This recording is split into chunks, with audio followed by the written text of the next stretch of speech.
dengan segala hormat pada forum yang baik ini, untuk rekan-rekan kepala daerah, tolong jangan ada lagi dulu penambahan honorer karena akan menjadi beban.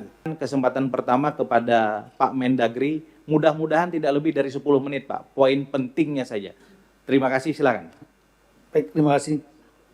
Bismillahirrahmanirrahim. Assalamualaikum warahmatullahi wabarakatuh.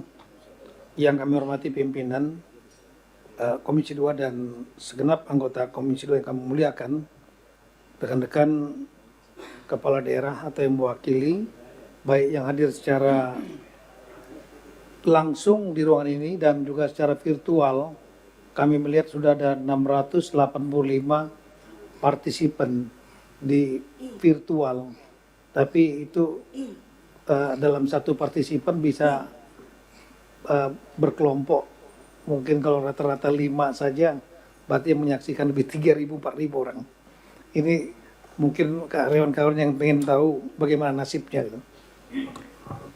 Bapak Ibu sekalian, jadi sesuai dengan undangan yang kami terima tanggal 3 Juni, kami hadir di sini dalam rangka untuk membahas isu permasalahan P3K dan honorer, juga relaksasi kebijakan penyusunan regulasi besaran belanja pegawai di pemerintah yang melebihi 30% APBD.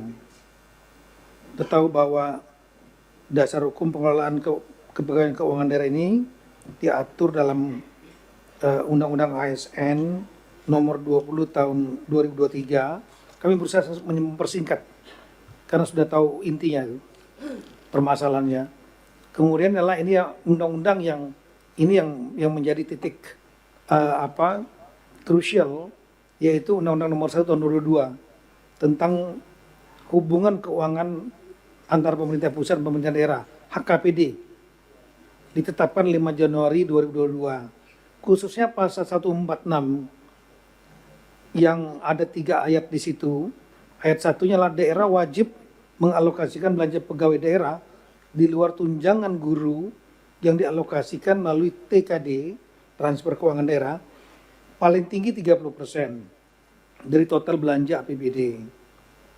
Kemudian yang kedua, ayat 2, dalam hal persentase belanja pegawai sebagaimana dimaksud ayat 1 telah melebihi 30%, daerah harus menyesuaikan porsi belanja pegawai paling lama 5 tahun terhitung sejak undang-undang diundangkan. Artinya kalau diundangkan 5 Januari 22, maka akan mulai berlaku per Januari 2027 tahun depan. Ayat 3-nya lah, besaran persentase belanja pegawai sebagai maksud ayat 1 yang 30% tadi dapat disesuaikan melalui keputusan menteri, artinya dapat dirubah setelah berkoordinasi dengan menteri yang menyelenggarakan urusan pemerintah dalam negeri, artinya Mendagri, dan menteri yang menyelenggarakan urusan pemerintah di bidang pendayagunaan aparatur negara dan reformasi birokrasi, artinya Menpan RB. Artinya besaran itu dapat dirubah oleh Menteri Keuangan setelah koordinasi dengan Mendagri dan Menpan RB. Nah, kemudian di bagian kami ingin menjelaskan bahwa belanja pegawai daerah pada daerah ini tidak termasuk belanja untuk tambahan penghasilan guru, tunjangan khusus guru, tunjangan profesi guru, dan tunjangan sejenis lainnya bersumber dari TKD yang telah ditentukan penggunaannya. Kemudian disebutkan juga dalam pasal 146 itu, dalam pasal 109-nya, selain pasal 146 maksud kami, kebijakan TKD besarannya disesuaikan dengan memperhatikan kondisi perekonomian nasional. Kemudian ada dasar hukum yang lain tentang manajemen P3K, PP nomor 49 tahun 2018. Ya. Kemudian yang diantaranya adalah kebutuhan P3K dapat ditetapkan oleh Menteri, dalam ini Menpan ya, RB setiap tahun dengan memperhatikan kebutuhan. Nah, kami menyampaikan dikit data jumlah aparatur sipil negara, jumlahnya saya kira lebih baik nanti Bu Menpan RB menjelaskan jumlahnya. Intinya pusat dan daerah itu adalah 6.546.083 orang. Ya. Ada yang PNS 54%, P3K 31%, P3 paruh waktu 15%. Kemudian yang di pusat itu jumlahnya lah 1.427.000 lebih, sedangkan yang di daerah 5,1 juta. Memang paling banyak adalah di daerah, 78%, 22%-nya di pusat. Kami lanjut saja tentang kapasitas fiskal. Berdasarkan data kapasitas fiskal APBD 2006 di 546 daerah, 38 provinsi, 415 kabupaten, kota tidak termasuk di Jakarta. Jadi 93 kota, karena Jakarta satu tingkat pemerintahannya. Terdapat 43 daerah atau 8% dengan kapasitas fiskal yang kuat. Artinya PAD-nya melebihi daripada TKD. Ada 34 daerah, 6% dengan kapasitas fiskal sedang, dan 469 daerah, jadi sebagian besar 469 daerah, 86% kapasitas fiskalnya lemah. Artinya sangat tergantung dari TKD. Dari 38 provinsi, 20 provinsi atau 53% kuat fiskalnya. 8 provinsi atau 21% sedang. Dan 10 provinsi atau 26% lemah. Artinya sangat tergantung dari TKD. Itu masih penting untuk provinsi. 20% dan 8 itu 28 sedang dan kuat. Tapi di tingkat kabupaten ini yang berat. Karena hanya 8 kabupaten saja yang kuat. Artinya PAD-nya melebihi TKD. 7 kabupaten sedang. Artinya hampir mirip-mirip antara TKD dengan PAD. Sedangkan 496%, 400 kabupaten itu didominasi oleh transfer keuangan daerah, artinya dari pusat. Dari 93 kota, hanya 15 kota yang kuat, 16%. 19 kota sedang, 59 lemah. Dari sini kita bisa lihat bahwa problema terberat adalah di tingkat kabupaten. Ya. Kemudian komposisi belanja 2006 yang di bawah dan di atas 30%. Untuk total belanja APBD kabupaten kota Indonesia sebesarnya lah jumlahnya lah 1.245 triliun semuanya. Kemudian 5 provinsi dengan belanja pegawai tertinggi yaitu DKI 21 triliun. Jatim itu tertinggi juga 8,9 triliun, Jabar 8,4 triliun, Jateng 7,5 triliun, Sulsel 4,1 triliun. Sedangkan belanja pegawai terendah, 5 provinsi yang terendah itulah Sulbar 704 miliar, Papua Tengah 521 miliar, Papua Barat 326 miliar, kemudian Papua Pegunungan 308 miliar, Papua Selatan 306 miliar. Kalau untuk kota dan kabupaten, 5 tertinggi belanja pegawainya adalah Kabupaten Bogor 3,8 triliun, Bekasi 3,5 triliun, Kota Surabaya 3,3 triliun, Kota Bekasi 3 triliun, kemudian Kabupaten Bandung 2,9 triliun. Belanja pegawai terendah Bolang Mongondo 240 miliar, Kota Sabang 235 miliar, Nduga Papua 234 miliar, Papua Pegunungan, Kabupaten Manokwari Selatan 224 miliar, dan Konawe Kepulauan ini Sulawesi Tenggara 189 miliar. Kemudian pemetaannya yang di atas 30% sudah sebanyak 479 daerah atau 87,7%. Ada di 21 provinsi, 367 kabupaten, dan 91 kota yang sudah di atas 30% belanja pegawainya. Kemudian yang di bawah 30% ada 67 daerah, 17 provinsi, 48 kabupaten, dan hanya 2 kota. Seingat saya adalah kota Surabaya dan kota Medan. Izin Pak Menteri, mohon maaf memotong aja. Supaya kita bisa ingat, bahan ini bisa di-share nggak sama kita? Bisa. Ya. Sambil, Paparan ini. karena ingatan katanya budaya yang paling lemah Pak. Jadi Saya tolong tadi dikirim diperintah sama oleh kita ketua jangan lebih 10 menit gitu. Baik. Ya, tapi data kita akan share. Kemudian Jadi tadi sudah sampaikan ini yang berapa daerah yang di atas, berapa yang di bawah, artinya dominan sudah di atas 30%. Kemudian apa langkah-langkah yang harus kita lakukan? Kalau kita melihat porsi pendapatan dan belanja, maka harus ada upaya di tingkat belanja pada postur belanja, dan ada upaya pada postur pendapatan supaya 30% belanja pegawai ini tidak melampaui dari APBD yang ada. Nah, di postur belanja, ya opsinya nomor satu adalah mengurangi pegawai atau menahan pegawai.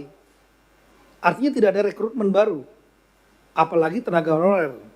Honorer sudah di moratorium. Ini mohon betul untuk seluruh kepala daerah. Harus tegas, tidak ada tenaga honorer baru. Karena ini tenaga P3K dan lain-lain. Kalau tenaga yang skill seperti guru dan di bidang kesehatan, ya, itu masih bermanfaat, masih oke, ya, di masa lalu. Tapi kalau untuk yang tenaga administrasi seringkali tidak kompeten, tidak memiliki kapabilitas. Ya mungkin bawaan dari pejabat-pejabat sebelumnya, kepala daerah, tim sukses dimasukkan di sana, datang jam 8, pulang jam 10, jadi beban. Dan setelah itu menumpuklah honorer ini dari ke kepala daerah. Setelah numpuk, mereka minta kepastian untuk diangkat menjadi P3K atau menjadi PNS, jadi ASN, aparatur sipil negara. Kita tahu APSN itu dibagi dua, P3K dan kontrak dan PNS. Nah, itu rame demo-demo, sehingga akhirnya diakomodir. Nanti Ibu Menpan bisa menjelaskan karena demonya banyak tempat Ibu Rini waktu itu. Kemudian diakomodir, diangkat, tapi dengan seleksi. Akhirnya menjadi beban dan ditentukan dibiayai oleh APBD saat itu. Nah, otomatis dengan segala hormat pada forum yang baik ini, untuk rekan-rekan kepala daerah, tolong jangan ada lagi dulu penambahan honorer, karena akan menjadi beban biaya belanja pegawai dan jadi beban kepala daerah berikutnya, bom waktu. Kemudian yang kedua, opsi yang kedua lah dengan mengurangi pegawai, tapi ini bukan opsi mendapat saya. Kita tidak ingin menimbulkan keresahan di kalangan pegawai yang sudah ada. Jadi dengan segala hormat, yang sudah ada ya jangan sampai diberhentikan, dikurangi. Jadi pengangguran nanti mereka. Nah, yang mungkinlah dibelanja TPP, tunjangan tambahan penghasilan pegawai, sama dengan kinerja, tunkin di tingkat pusat namanya kinerja, itu yang mungkin bisa disesuaikan dengan kemampuan keuangan daerah masing-masing. Itu di postur belanja. Di postur pendapatan ada 3 pendapat kami.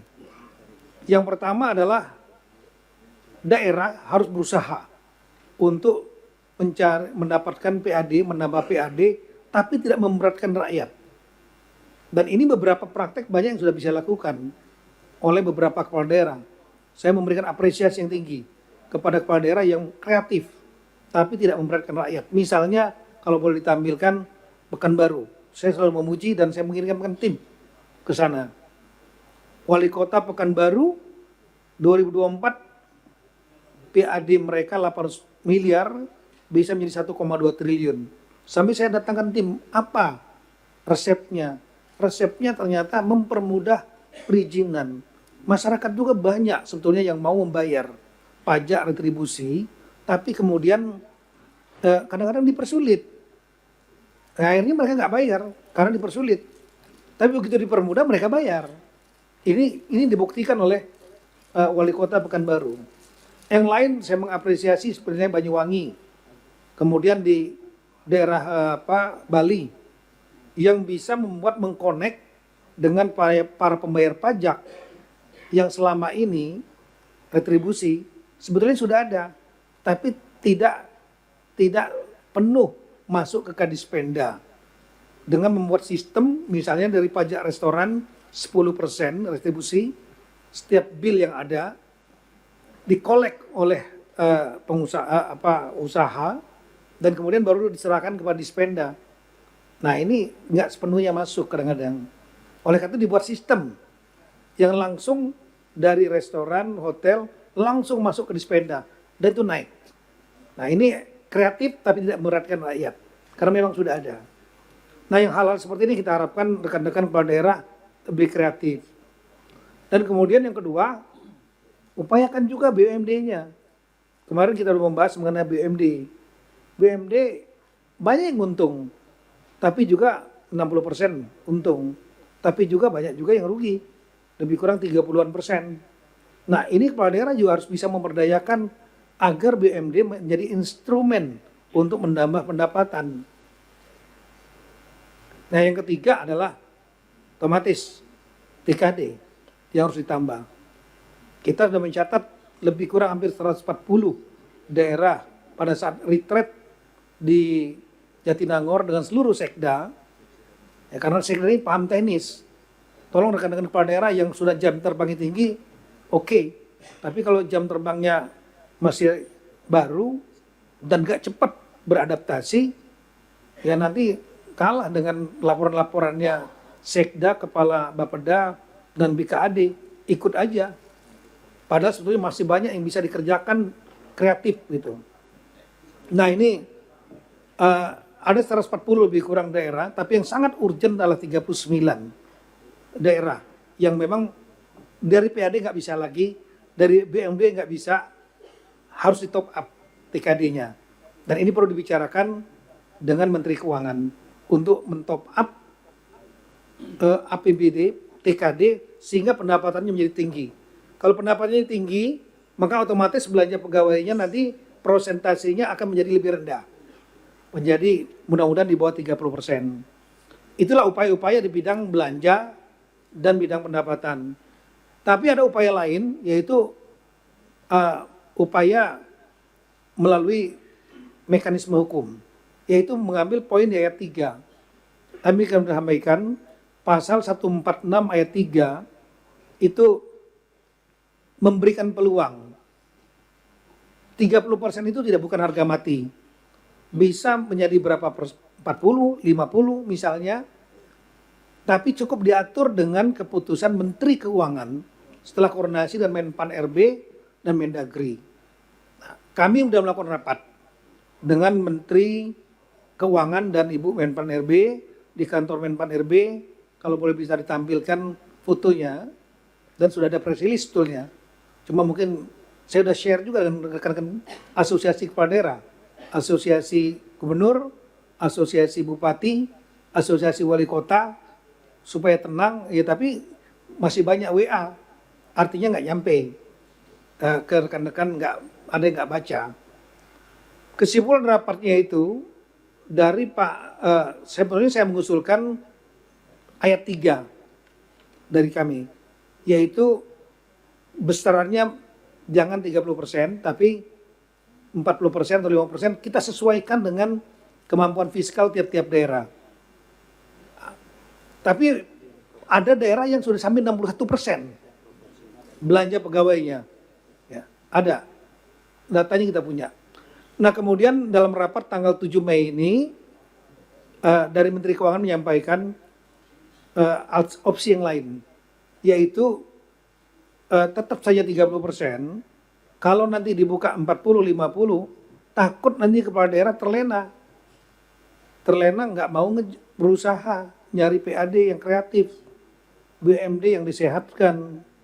Ya, kemudian tetap saja 30% dulu, silakan daerah juga cari kreatif, sambil kita mengevaluasi daerah yang memang harus di top up TKD-nya karena nggak mungkin. Dari PAD dan BUMD nggak akan mungkin. Ada daerah yang memang swastanya nggak hidup. Nah ini tetap 30%, tapi masa transisi penerapan 30% itu diperpanjang. Diperpanjangnya bukan dengan revisi Undang-Undang HKPD nomor 1 2022 akan terlalu lama, berbelit-belit, maka akan dimasukkan dalam Undang-Undang APBN 2007. Paling tidak akan diperpanjang 1 tahun, paling tidak. Nah, jadi masih ada waktu untuk berpikir dan bekerja. Dan undang-undang ini nanti akan saya kira keluar biasanya di bulan-bulan Oktober, November.